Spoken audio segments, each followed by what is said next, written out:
For many centuries, London was a dangerous place.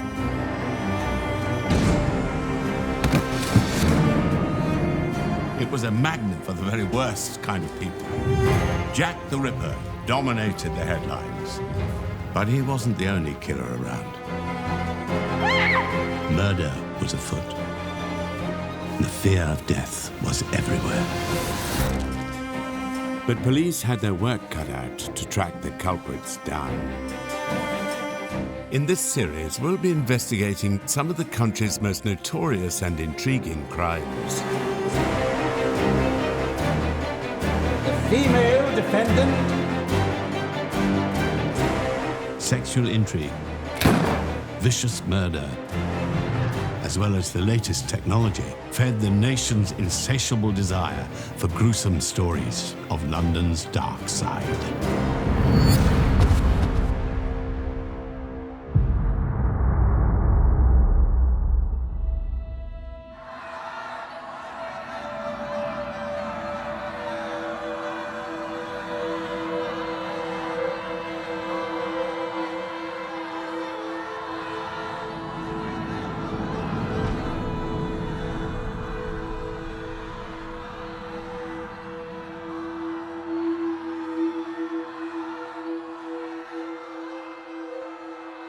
On the morning of the 13th of July, 1955, Ruth Ellis was readied for execution in the condemned cell at Holloway Prison. She dressed in her own clothes, ate a small breakfast under the supervision of her female guards, and counted down the few minutes remaining before 9 a.m. There was outrage at the execution. There were a lot of persons who didn't agree with it. Thousands of people signed a petition asking and begging for Ruth Ellis to be reprieved. There were lots of people who wrote personally to the Home Secretary expressing their feelings about the case. The judge himself wrote to the Home Secretary saying that he should consider giving a reprieve. The public, generally speaking, did not like to see women being executed. There were some people who thought she got what she deserved and that she was a cold-blooded killer. Ruth Ellis was at the forefront of public consciousness, and petitions to halt her execution had been organized by passionate members of the public. They took it upon themselves to gain as many signatures as possible in the hope that the Home Secretary would grant a reprieve. Many were still out on the morning of the execution, tirelessly collecting signatures. For in their eyes, the justice system which had served the country for centuries was not fit for this modern era.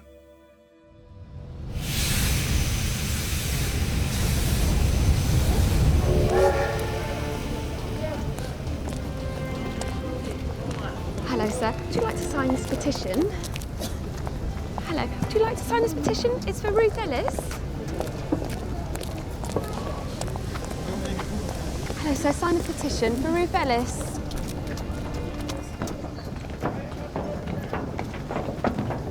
Hello. Would you like to sign this petition? Hello, sir. Would you like to sign this petition? It's against the hanging of Ruth Ellis.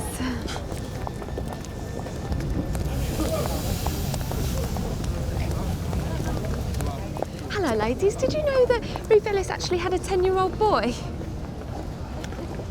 Hello, sir. Sign the petition for Ruth Ellis.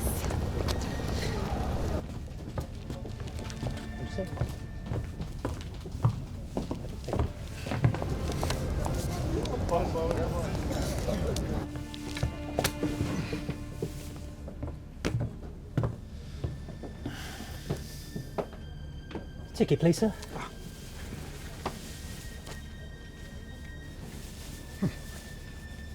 I do apologise, I've only just bought it. That's quite all right, sir. We're running late anyway. Oh, really?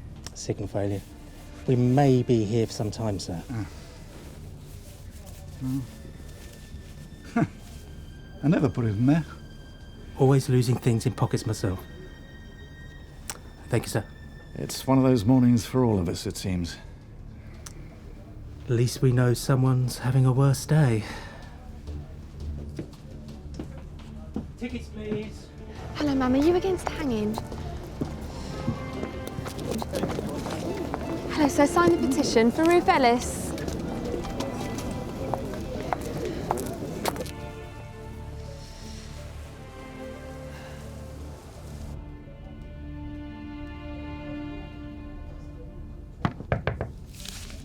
Sign the petition.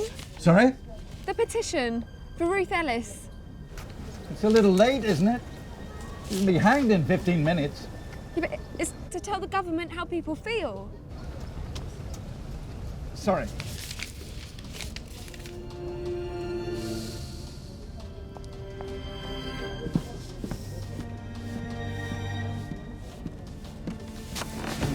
What's being done to her is a disgrace. Tell me why you and everyone else on this train thinks it's all right to hang a 28-year-old mum.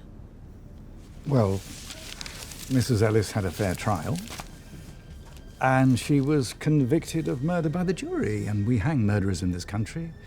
The law couldn't be clearer. Her son is 10 years old. And I sympathise with him. And yet you'd still send his mum to be hanged. You may not like it, but the law is the law. We're all born equal under it. Do you even know where she was born? No, I don't.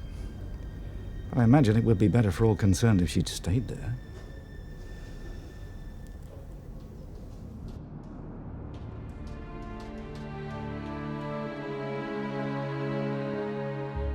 Ruth was born on the 9th of October 1926 in Rhyl, a working-class seaside town in North Wales. Ruth's mother was a Belgian refugee and her father played in the orchestras on Atlantic cruises. Hers was a traditional Catholic upbringing. But the stable family home Ruth was born into soon unraveled. Ruth's uncle was killed in a car crash in 1928, and her baby brother tragically died the following year. Her father numbed his grief with alcohol. He became a violent and abusive drunk. Unable to hold down a job, he uprooted the family again and again. Finally, in 1940, they moved to London.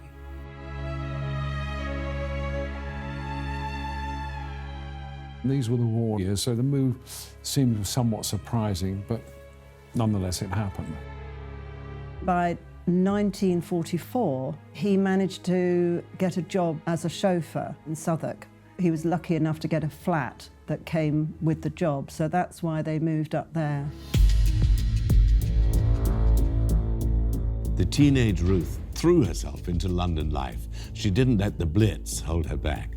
She delighted in visiting cafes and dancing in nightclubs until the early hours. In 1943, she met a Canadian soldier called Claire Andrea McCallum and fell in love. She soon became pregnant, and McCallum asked her to marry him. Ruth began excited preparations for the wedding and their new life with the baby. What Ruth didn't know was that McCallum already had a wife and 3 children back home in Quebec. Soon after the war ended, with their son not yet 9 months old, she discovered the truth. Ruth was heartbroken.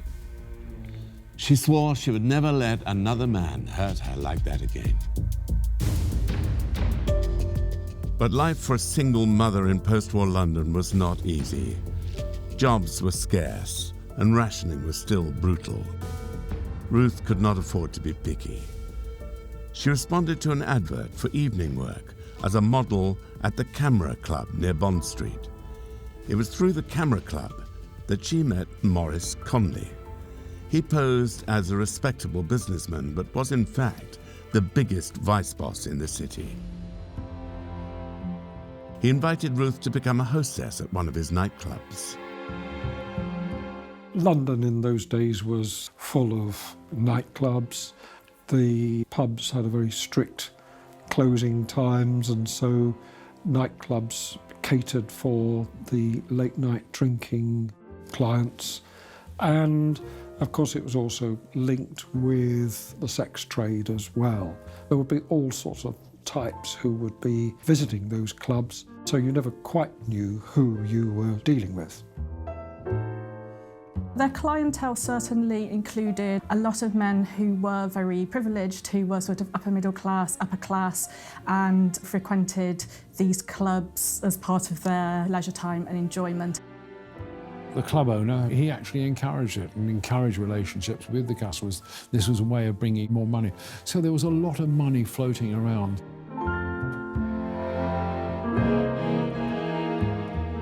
Her duties at the club were simple: look pretty, entertain guests, and have sex with whoever Conley told her to, including himself. So she was a good time girl. It was the work she could get. There was no shop or factory that would take her. What is it you do? I work in insurance. And how'd you get that job then? Well, after leaving university, this was before the war, there was a connection I had with the firm. Let me guess. A friend of your father's. Ruth's dad was an unemployable drunk. I recognise that I was fortunate. But were there really no alternatives for her? She tried to live respectfully. Even married a fella. For all the good it did her. And that was Mr. Ellis, I presume? Yeah. He was a drunk and all. And a dentist. Even worse. So what became of him? Why didn't it last? He bashed her about. She left.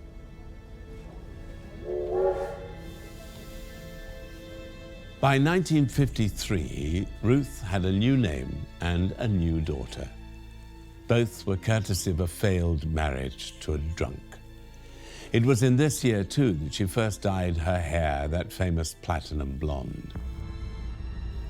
She was now Ruth Ellis, the woman who would grace 1,000 front pages. In August 1953, Ruth Ellis became manager of the Little Club in Knightsbridge. It was another Maurice Conley establishment. But Ruth was proud that at 26 years old, she was the youngest club manager in London. After a series of false starts and false hopes, Ruth's life finally seemed on track. The first customer through the door was a lean and handsome young man. He was an aspiring race car driver with the family money to match his looks. His name was David Blickley. Within 2 years, David would be dead, and Ruth would be awaiting execution in Holloway Prison for his murder.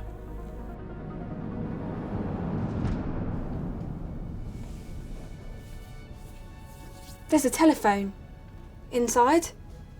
In case they change their minds, right? Yeah, I'm certain there will be, yes.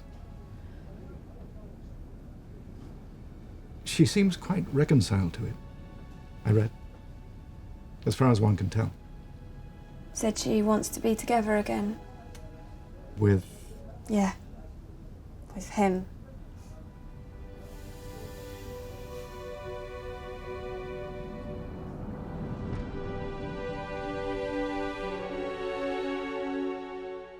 Ruth Ellis started an affair with David Blickley, and I think initially they were actually sort of besotted with one another.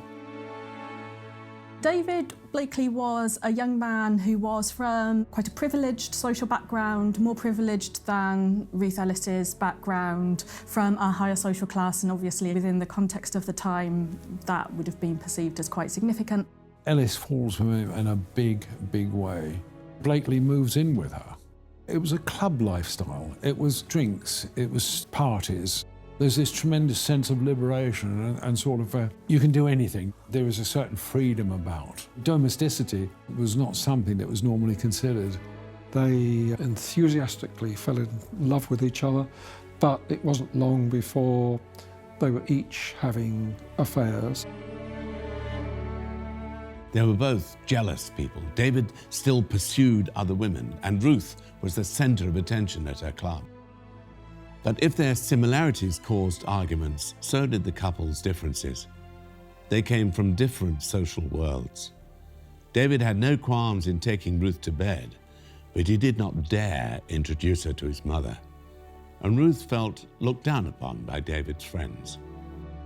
For they were used to a social circle of the same class of people, and openly mocked the working-class girl from North Wales. They shouldn't have been rude to her. There's no excuse for that. But I can understand if there were suspicions. Someone like him with someone like... What? Someone like me? They came from very different backgrounds. So she was just some poor tart. I didn't say that. But people were bound to wonder why they were together. Do you not believe there's the slightest possibility of some ulterior motive on her behalf? You think she was just after his money? Well, is it so far-fetched? What about Desmond Cousin? Oh, the other chap. He was rich, he wanted to marry her. So why didn't she just go off with him if that was what she wanted?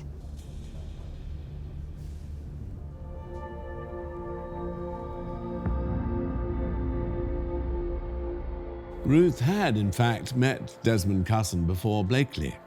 Cusson was on the fringes of the racing set who stalked the little club. The 30-year-old was shy, well-mannered, and utterly in love with Ruth. He longed to break her away from David and marry her himself. Desmond Cusson was born and brought up in Leatherhead in Surrey. He was a rich, unassuming accountant, and he was a director of a firm of tobacconists. Blickley encourages a relationship with Cousin, who was an ex-Lancaster pilot, and his family were in the cigarettes and retail distribution, so he had quite a bit of money. But although Ellis is willing to have an affair and become Cousin's mistress, she is still very much in love with Blickley. By late 1954, Ruth and David's relationship had turned ugly. David soaked all his money and efforts into racing. He increasingly relied on Ruth for financial support. She gave him drinks at the little club and allowed him to stay in her flat free of charge. I think when young women at her age found themselves in London, it was sometimes quite difficult for them to make their own way unless they had attached themselves to a respectable man who would give them a proper home. One of the things that's perhaps worth remembering about Ruth is that because she had become a mother when she wasn't married and when she was young, that automatically, in the context of the time we're talking about, made life quite difficult for women. They did run the risk of losing their job if it was known that they'd had the child out of marriage. So there were a variety of other types of employment that they might need to engage in. She definitely liked the glamour, and she loved the fast cars and mixing with rich people and the aristocracy. And during that time, she clearly felt that people appreciated her, and she was beginning to feel like a somebody.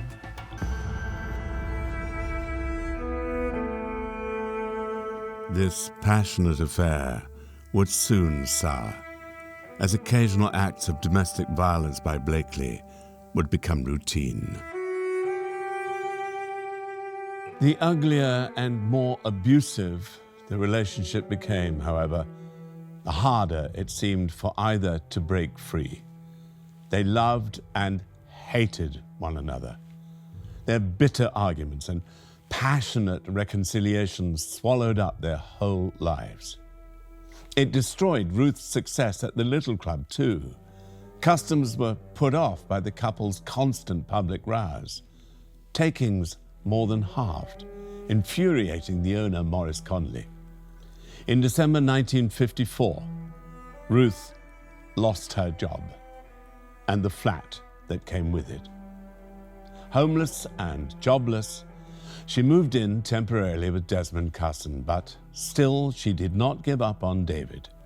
The relationship continued, and so did the violence. Early in 1955, Ruth began French lessons in an attempt to impress David and his upper-class friends. The tutor later recalled her students' black eyes and bruised limbs. Ruth, she thought, was a woman on the verge of a breakdown. I can't help questioning her taste in men. Well, no argument there. What I don't understand, though, is if it was as bad as you imply, with the violence and unpleasantness, the misery, why did she stay? It's not as simple as that. Could you not just leave him? Cut him off, never see him again? When you know something's bad, getting away from it can seem even worse. Anyway, she couldn't. He wouldn't let her. Blakely said if she left, he'd kill her. And I reckon he would as well. It would be Ellis, however, who would end up awaiting execution for murder. Her 2 children would be left without a mother, and all the hopes and dreams she worked towards would be destroyed. The difficult life which Ruth tried to overcome would eventually catch up with her, and all she could do is sit and wait for the inevitable end. By early 1955, the alcohol-fueled affair between Ruth Ellis and David Blickley had turned violent. The relationship had cost the 28-year-old woman her job and her home. Ruth's future with David looked grim, but she could imagine no other. In February, she left the home of her friend Desmond Cusson with her 10-year-old son and moved to a small bedsit in Kensington. She hoped David would join her there.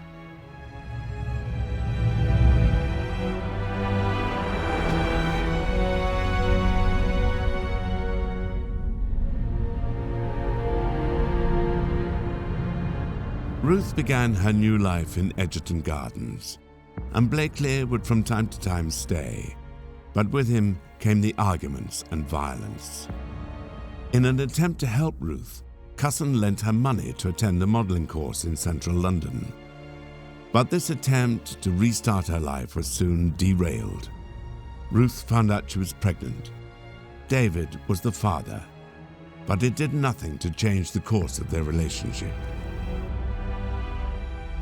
She then moved in with Desmond Cusson at Goodwood Court in his flat there. And from time to time, she did a bit of modelling with the Cherry Marshall School of Modelling. Not terribly successfully. I can remember reading a book by Cherry Marshall saying that whenever Ruth Ellis turned up, she'd got bruises all over her body.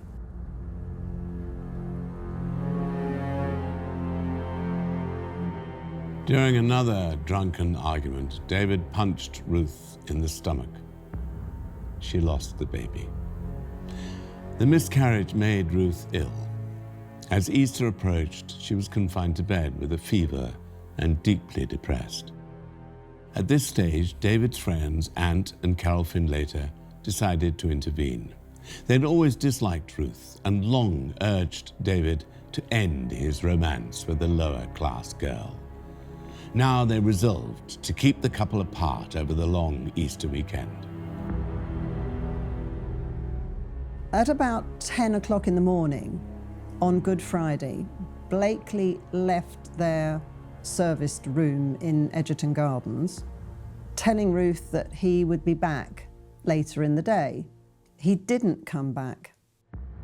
Blakely had gone out with some friends, and she thought that he was perhaps romantically involved with one of these friends, and she was unhappy about this. She actually herself spent the weekend with Desmond Cusson. They're both sort of spending time together, drinking quite heavily together.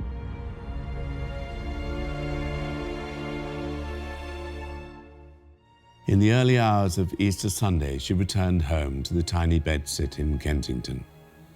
She sat in the darkness by her sleeping son and thought about her life, about her drunk and violent father, her drunk and violent husband, and her drunk and violent boyfriend.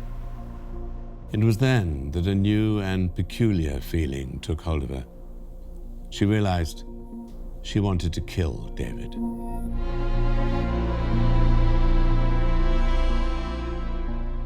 Ruth spent a lot of time with Desmond's cousin, and it would seem that he was winding her up like a corkscrew.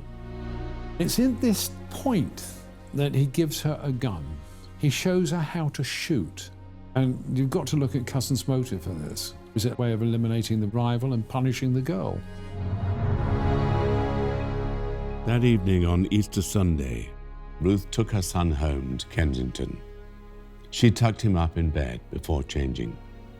She then kissed the boy goodnight and, telling him she wouldn't be long, slipped out of the flat. Her son would never see Ruth again. Ruth left her bedsit and travelled to Tanzer Road in Hampstead, where she believed Blickley would be. The Findlaters were hosting another party that night, but by 9 p.m, they were running low on cigarettes. David volunteered to visit the Magdala pub by Hampstead Heath Station and fetch some. He could buy more drink while he was there too. Another partygoer, Clive Gunnell, accompanied him. The pair left in David's car for the short drive. She watched the house. She saw David come out with his friend Gunnell, get in a car and drive away. Now the thing is that between Tanzer Road, where she was, and the Magdala, where David was going to, it was a little bit of a drive. So she couldn't really have had any knowledge of where they were going. They could have been going anywhere. But when she walked back down the road, presumably she saw his car parked outside the Magdala.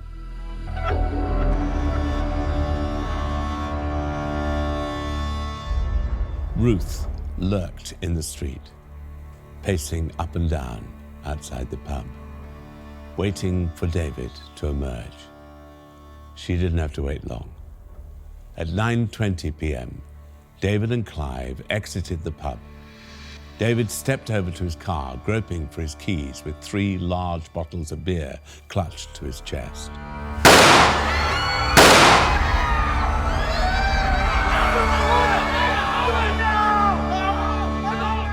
She fired 6 shots. 4 of them hit him directly and killed him. 1 of them missed. 1 of them ricocheted and hit a passerby.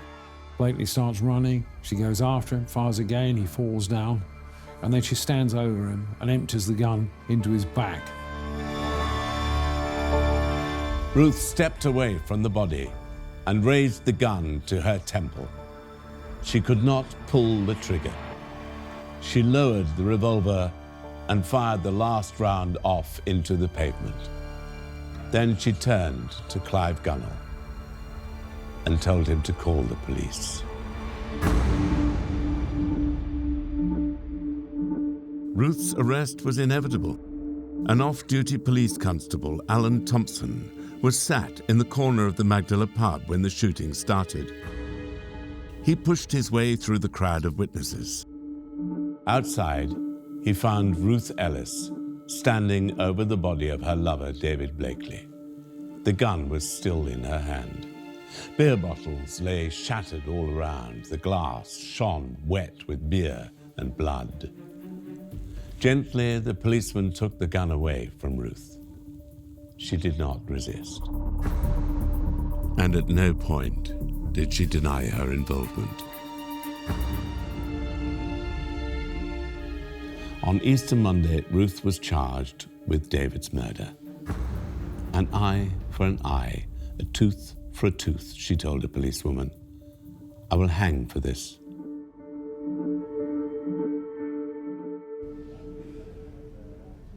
Was it the idea of parting from him that you couldn't bear? She loved him. And he took everything from her. Then laughed about it with his mates. But for all her unhappiness, which I recognise was considerable, this was no act of sudden passion. Oh, she Suffered abuse for years. And had time to think. Which is my point. She took a gun and she followed Blickley. First to the house, then to this pub. And she waited for him there. For how long? 10 minutes? Longer? She chose to kill him. To stand closer than you and I are now and empty her gun into him.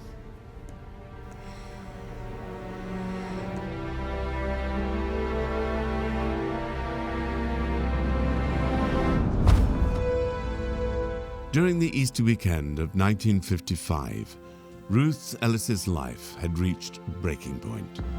Her lover, David Blickley, had disappeared with friends, and she spent the weekend drinking with her ex-lover, Desmond Cusson. She was certain that Blickley was having an affair, and fueled by jealousy and drink, she sought him out, armed with a gun provided by Cusson. She shot Blickley multiple times and was arrested shortly after. Ruth knew her actions that fateful night would ultimately lead to her execution.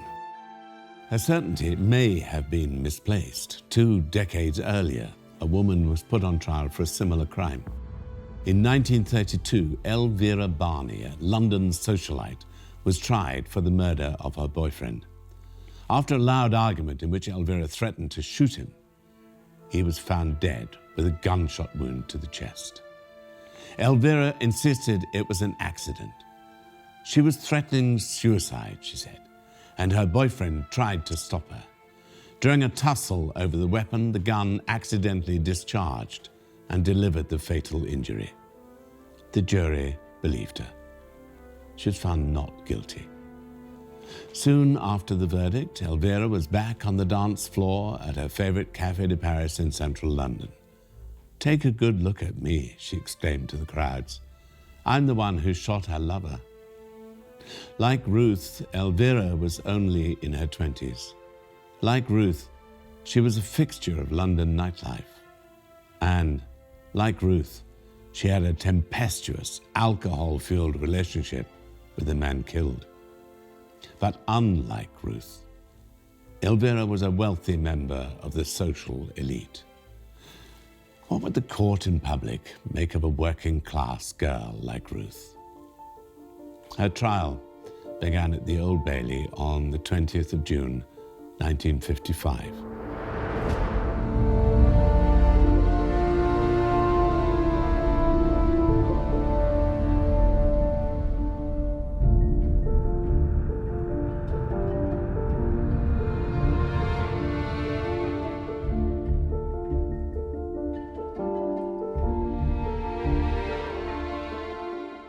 When she went to court, there was tremendous hostility towards her, the good time girl, the tart. And she is subjected to one of the most devastating cross-examinations ever. Prosecution counsel asked her one question. It's unique, just one question. When you stood over the body of David Blickley and fired into his body, what did you intend to do? I intended to kill him. Counsel sat down. You've got the guilty intent, you've got the physical act. You don't have to prove anything more, and that is murder. Whether it means that she wanted to be found guilty, I think, is a difficult question to answer, but she said it was obvious that she'd intended to kill him. She said this in court. And I think it shows that she was answering very honestly. Of course, that doesn't necessarily benefit you if you're on trial for murder, but she was certainly willing to give honest answers to the questions, and some of those perhaps meant that she was then perceived, certainly in relation to the criminal justice system and the legal process, quite negatively. I don't think she had any doubts in her mind that she had intended to kill. And my guess is that in her own mind, she was justified in killing him because of the way that she perceived that he had been treating her. So I don't think that she was in any way looking to be regarded as innocent of the act of shooting him. By then, a fiction had been presented in the press. David, as the well-educated son of privilege, led astray by the peroxide blonde charms of the social climbing lower class. David's own violence and jealousy were ignored. Ruth's defense did little to correct these misconceptions. Prosecution witnesses were barely cross-examined, and Ruth's barristers seemed squeamish about revealing David's true nature. Instead, they depicted the murder as an act of typical female hysteria. Men don't get called hysterical. Well, not as a rule, no. But we are perhaps less prone to the... I mean... How was David Blickley not hysterical when he was waiting in her club all evening, picking fights with any man that even looked at her? How was George Ellis not hysterical, calling her 10 times a day after she left? What's the difference? Because they were men? Oh no, it's a woman. She must be jealous or hysterical. Women can't control themselves when they're jealous. Her defence said that. They didn't even look into that gun. Never even asked her how she got it or who taught her how to use it. And the fact that she was hospitalised from the beatings that he gave her, she lost a baby. She was sick for weeks and the jury heard none of it. Mrs. Ellis may have been better off with you as an advocate. Couldn't have been worse. They were looking out for their own. They didn't want to know what decent boy Blickley was really like.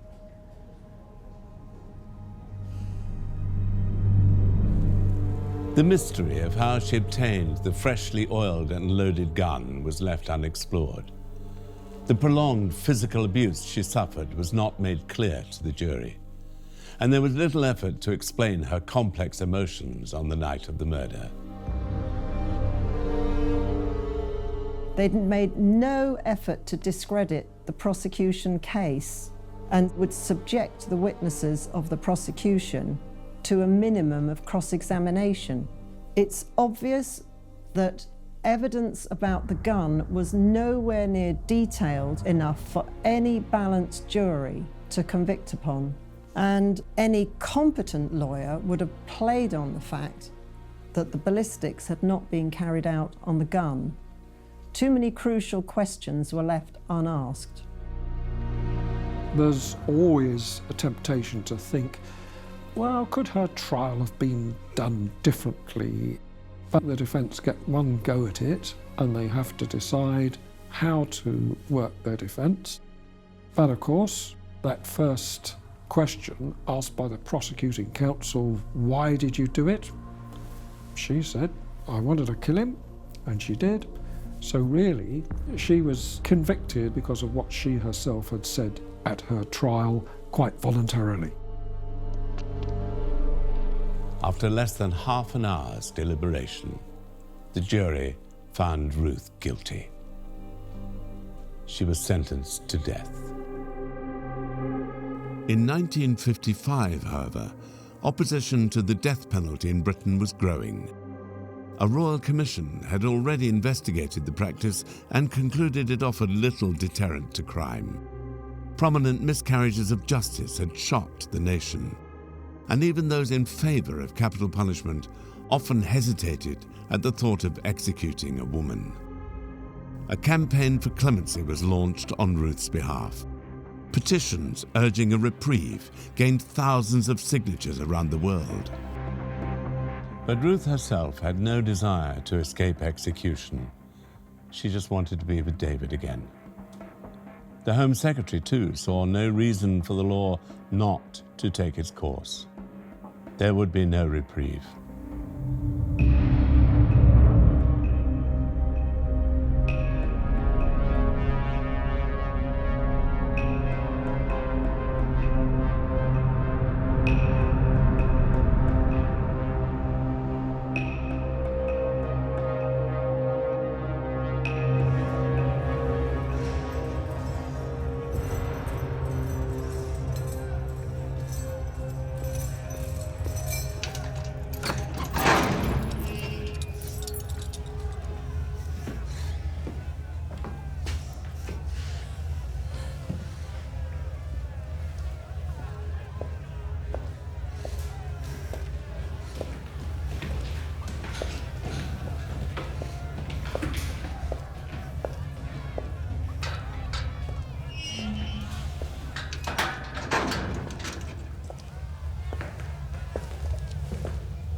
I'm sorry.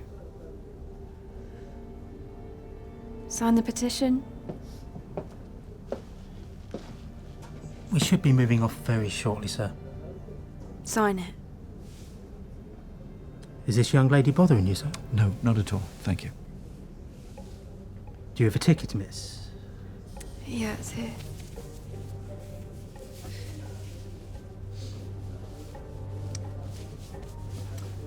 Can you step this way, please?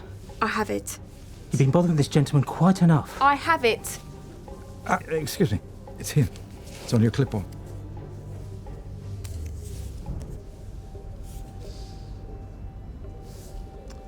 Be more careful in future, miss. Sir?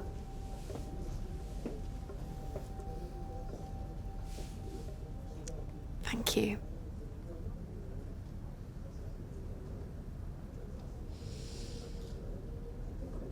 Hand me the petition.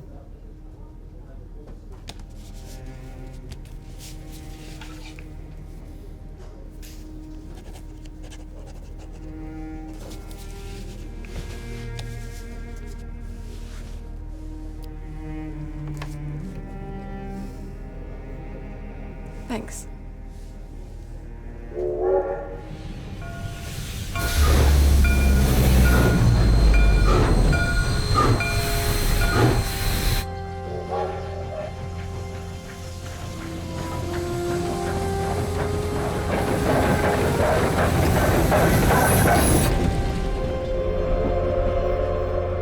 Ruth's death strengthened public opinion against the death penalty. Within a decade, the practice would end in Great Britain. The prejudices of sex and class that helped send Ruth to the gallows, however, would prove far more stubborn.